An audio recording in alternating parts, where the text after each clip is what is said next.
ఇంద్రనీల్ గారు, ఈ లడ్డు అంశం మాట్లాడే ముందు బొత్స సత్యనారాయణ గారి ఆరోగ్య విషయం పైన అంటే రకరకాలుగా ఎక్కడో సోషల్ మీడియాలో వేరే రకంగా వస్తుంది, మీరు కలిసి వచ్చారు కూడా వెళ్ళి, ఎలా ఉంది ఏంటి అది ఒకసారి చెప్తే మీరు కలిసి వచ్చారు కాబట్టి కొంత సమాచారం. రొటీన్ చెకప్ కోసం వచ్చారు, చాలా హెల్దీగా ఉన్నారు. ఆయనతో నేను మాట్లాడాను. ఓకే, రొటీన్ చెకప్, అంతేగాని ఎలాంటి ఆందోళన చెందాల్సిన అవసరం లేదు. అతనే మాట్లాడారు, అతను చెకప్ చేయించుకొని మంచిగా ఉన్నారు సార్. అసలు ఆందోళన చెందాల్సిన అవసరమేం లేదు. కాకపోతే ఈ సోషల్ మీడియా వీటిలో ఎక్కువగా హల్చల్ అయిపోవటం వల్ల వైఎస్ఆర్సీపీ నాయకులు అందరూ కూడా వచ్చేసి అక్కడ ఆందోళనగా మంత్రి గారు, మాజీ మంత్రి కారుమూరి గారు, రత్నాకర్ గారు, వీళ్ళందరూ కూడా ఉన్నారు. సో ఓవరాల్గా ఏంటంటే అందరికీ కొంత ఆందోళన కలిగించే విధంగా ప్రచారం అవటం వల్ల అందరూ వస్తున్నారు, కానీ అది ఒక రొటీన్ చెకప్, హెల్దీగా ఉన్నారు సార్. రైట్ ఇంద్రనీల్ గారు, ఈ మండలిలో చర్చకు టీడీపీ ఎందుకు భయపడుతోంది, ఎందుకు ఇంత డ్రామా ప్రేర్ చేస్తుంది? ఈ మండలిలో చర్చ అనేది అసలు మండలిలో మెజారిటీ ఎవరికి ఉంది ప్రజలు అర్థం చేసుకోవడానికి చాలా సింపుల్గా. అసెంబ్లీలో మీరు 3-4 రోజులు కేవలం హిందుత్వాన్ని లేదు మతాల మధ్య విద్వేషాలు రెచ్చగొట్టే విధంగా మాట్లాడటానికి ప్రయారిటీ ఇచ్చారు. అలాంటి ప్రయారిటీ ఇచ్చి అసెంబ్లీలో మాట్లాడిన వాళ్ళు మండలికి వచ్చేసరికి ఎందుకు ఆ విధంగా మాట్లాడలేకపోయారు? ఎందుకంటే మండలిలో వైఎస్ఆర్సీపీకి ఎక్కువగా మెజారిటీ ఉంది కాబట్టి మండలిలో డెఫినెట్లీ వైఎస్ఆర్సీపీ వాళ్ళు ప్రశ్నిస్తారు, నిజాలు బయటకు తీసుకొస్తారు అని ఆందోళన వాళ్ళలో ఉంది.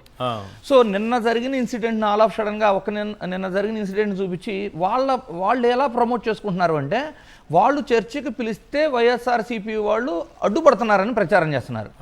3 రోజులుగా వాయిదా తీర్మానాన్ని తిరస్కరించింది ఎందుకు అంటే, ఈ రోజు ఆల్ ఆఫ్ సడన్ తీసేయండి, 3 రోజులు ఎందుకు తిరస్కరించారు అంటే అప్పుడు కూడా వాళ్లే భయపడ్డారా?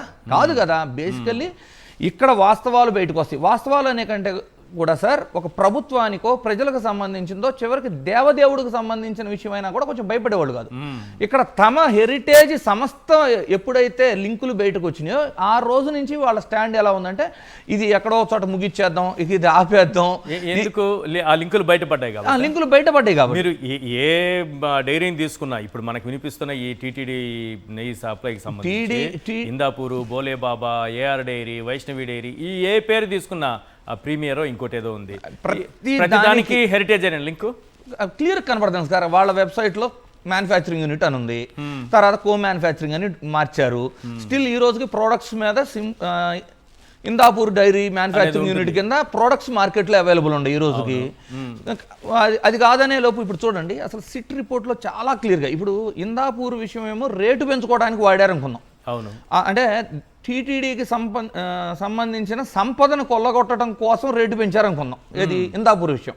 కానీ సిట్ రిపోర్ట్లో కానివ్వండి, అసలు కల్తీ అని ఆరోపణ సెప్టెంబర్ 18న ప్రారంభమైనప్పటి నుంచి మీరు కానీ చెక్ చేస్తే అసలు ఏ ట్యాంకర్లో రిజెక్ట్ అయింది? ఏఆర్ డైరీలో రిజెక్ట్ అయింది. అవును, ఏఆర్ డైరీ ఎక్కడికి వెళ్ళింది? వైష్ణవి డైరీకి వెళ్ళింది. ఆ వైష్ణవి డైరీ నుంచి వచ్చింది. ఈ రోజున వైష్ణవి డైరీ కూడా ఎవరిదని తేలింది? సంఘం వాళ్ళ లోగోలతో సహా ఉంది కదా. అవును, మరి అంటే మీరే నెయ్యి సప్లై చేస్తారు, మీరే ఆరోపణలు చేస్తారు అంటే దేవదేవుడు. సిబిఐ అక్కడికి వైష్ణవికి వెళ్ళి ఉంటుంది కదా, సిబిఐ కదా సార్, చాలా గేట్ దగ్గరే సంఘం కనిపిస్తోంది కదా, ఇంతమంది సంఘం అయ్యారనేది అర్థమవుతుంది కదా, కనిపించలేదా సిటీకి కూడా? సార్, పర్చేసింగ్ కమిటీలో ఉన్న వాళ్ళని, ప్రస్తుతం టీడీపీ పార్టీలోకి మారిన వాళ్ళని ఇంతవరకు విచారణ చేయలేదు కదా. పర్చేసింగ్ కమిటీ చైర్మన్ అన్న విచారణ చేశారా? ఇది అంతా అసలు మీరు ఒకటి నోటీస్ చేయండి సార్, చంద్రబాబు గారు కేంద్ర సంస్థలను ఎప్పుడు నమ్మరు. ఇప్పుడు ఏకసభ్య కమిటీ కూడా ఎందుకు వేశారు? తను ఏమి చెప్పాలనుకుంటే ఆ రిపోర్ట్ వచ్చే వరకు ఏదో ఒకటి చేస్తారు. ఆయన ప్రతిపక్షంలో ఉన్నప్పుడు గట్టిగా అడుగుతారు, ప్రతిపక్షమే సార్, ఎదుటి వాళ్ళ మీద ఏదైనా ఆరోపణ చేసినప్పుడు సిబిఐ వేయాలి అంటారు. కొన్ని ఎగ్జాంపుల్స్ చూసుకోండి. కేంద్రం ఒకప్పుడు మన ఆంధ్రప్రదేశ్ రాజధాని గురించి శివరామకృష్ణన్ కమిటీ వేసింది. అవును, వాళ్ళ రిపోర్ట్ ఈయనకు అవసరం లేదు, ఈయనకు కావాల్సిన ప్రాంతాన్ని ఎన్నుకోవడానికి నారాయణ కమిటీ వేసేస్తారు, దాన్ని ఆపేస్తారు. మనకి ఏమిటి రాష్ట్ర విభజన చట్టంలో ఉన్న మనకు రావాల్సినవి కూడా రాలేదు, అప్పుడు రాలేదు. అలాగే ఆయన ఎప్పుడైతే బీజేపీతో విభేదించారో సిబిఐని జనరల్ కన్సెంట్ కింద ఆంధ్రప్రదేశ్లో రావటాన్ని కూడా ఉపసంహరించారు, జనరల్ కన్సెంట్ క్యాన్సిల్ చేశారు, అడుగు పెట్టద్దన్నారు. ఇప్పుడు కూడా సిబిఐ ఏంటంటే మన మద్దతుతోనే కేంద్రం ప్రభుత్వంలో ఉంది కాబట్టి సిబిఐ మనకు నచ్చినట్టు రిపోర్ట్ ఇచ్చింది అనే ఉద్దేశంతో యాక్సెప్ట్ చేయడం ఇదంతా. ఆల్ ఆఫ్ సడన్ రిపోర్ట్లో తిప్పి అంతా మీ ఇన్వాల్వ్మెంట్ ఉంది, మీ హయాంలోనే జరిగిందన్న తర్వాత అది ఎట్ట కుదిరితే ఇప్పుడు మనకు నచ్చినట్టు మనం చెప్పినట్టు ఒక రిపోర్ట్ ఏదో ఒకటి క్రియేట్ చేయాలి. అందుకని ఆల్ ఆఫ్ సడన్ ఏకసభ్య కమిటీ. ఇప్పుడు నిన్న గుళ్ళో జగన్మోహన్ రెడ్డి గారు హోమం చేశారు. దాని గురించి ఎలా ట్రోల్ చేస్తున్నారు? ఈ డైవర్షన్ నుంచి అంట హిందువులను ఆకట్టుకోవడానికి ఆల్ ఆఫ్ సడన్ అంటున్నారు. బాబు ఇదేమో రాజమౌళి గారినో బోయపాటి గారినో రాఘవేంద్రరావు గారినో పిలిపించి సెట్ వేసింది కాదు. అంటే ఈ ఇన్సిడెంట్ స్టార్ట్ అయింది 5 నెలల క్రితం, సెప్టెంబర్లో స్టార్ట్ అయింది. కల్తీ అనే వ్యవహారం కానీ జగన్మోహన్ రెడ్డికి హిందువులను దూరం చేద్దామనే దురుద్దేశం ప్రారంభమై 5 నెలలు అవుతుంది. ఈ గుడి ఎప్పటి నుంచి స్టార్ట్ అయింది? 3 సంవత్సరాల కష్టమో వాళ్ళంతా చందాలో కష్టపడి చేసుకున్నారు. వాళ్ళ అభిమాన నాయకుడిని పిలిపించుకొని విగ్రహ ప్రతిష్ఠ చేయించుకున్నారు. అంటే మినిమం కామన్ సెన్స్ ఉండాలి కదా కామెంట్ చేసేటప్పుడు. ఇది డైవర్షన్ పాలిటిక్స్ అంటే వాళ్ళు చేయగలరు, ఎందుకంటే సినిమా డైరెక్టర్లు అంతా చేతిలో ఉంటారు కాబట్టి ఏది చేయాలంటే అది చేయగలరు. అసలు రాష్ట్రంలో ఈ రోజున పాలు కల్తీ, నీళ్లు కల్తీ, మద్యం కల్తీ, కల్తీ వలన ఎంతోమంది ప్రాణాలు కోల్పోతూ హాస్పిటల్లో ఇంకా ఈ రోజుకి చికిత్సలు నడుస్తుంటే రాష్ట్రం సిరి సంపదలతో తులుతున్నట్టు వీళ్ళు వెళ్ళి అసెంబ్లీలో క్రీడలు ఆడుకుంటున్నారు. వీళ్ళు అన్ని కల్తీ అని చెప్తున్నారు. ఇవెవరో చీకటి వ్యాపారాలు చేసే కల్తీ వ్యాపారం. కానీ చంద్రబాబు నాయుడు గారి నెయ్యిలో కల్తీ ఉందని కల్తీ ఆరోపణలు చేశారా లేదా? వీళ్ళు మొత్తం కల్తీ తప్ప ఏమైనా కనిపిస్తోందా మీకు? అదే చెప్పబోతున్నాను నేను. ఈ కల్తీలన్నీ ఏ మూలకి? మా కల్తీ ముందు. కల్తీలోకెల్లా మా కల్తీ. సినిమా ఉండేది సార్, బావగారు బాగున్నారని ఒక సినిమా ఉండేది. ఆ టైప్ లో అనమాట.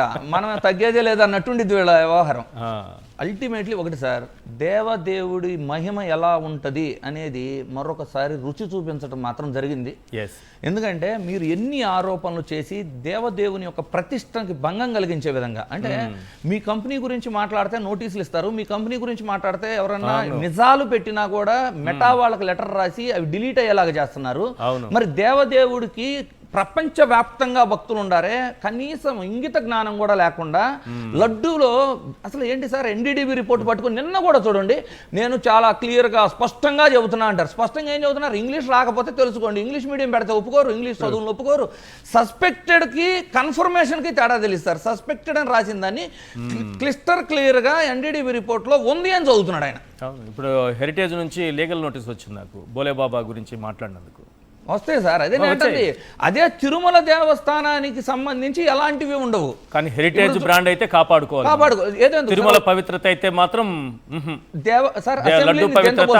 అవసరం లేదు మనకి. అసెంబ్లీని దేవాలయంతో పోస్తారుగా రాజకీయంగా. అవును, అలాంటి దేవాలయంలో దేవుడి పటం పట్టుకెళ్తే తప్పు అన్నారు. మరి తిరుమల ప్రతిష్టని దేవుడిని తీసుకొచ్చి రోడ్ల మీద కదా మీరు ఫ్లెక్సీలు వేసి, వ్యంగ్యంగా, అది కూడా అదేమన్నా పవిత్రంగా వేస్తే అదో రకం, వ్యంగ్యంగా కదా వీళ్ళు చేసింది. రైట్ శివశంకర్ గారు, ఎందుకు భయపడుతోంది టీడీపీ?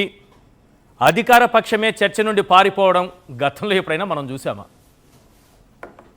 మొట్టమొదటిసారిగా చరిత్రలో వాళ్ళు ఒక హిందూ మతం మీద దేవదేవుణ్ణి కానీ శ్రీ వెంకటేశ్వర స్వామిని లడ్డు మీద వేసినప్పుడే వాళ్ళ యొక్క పతనం స్టార్ట్ అయిందని అందరికీ తెలుసు. అంతేనా? ఈ రోజు ముఖ్యంగా 5 అంశాలు సార్.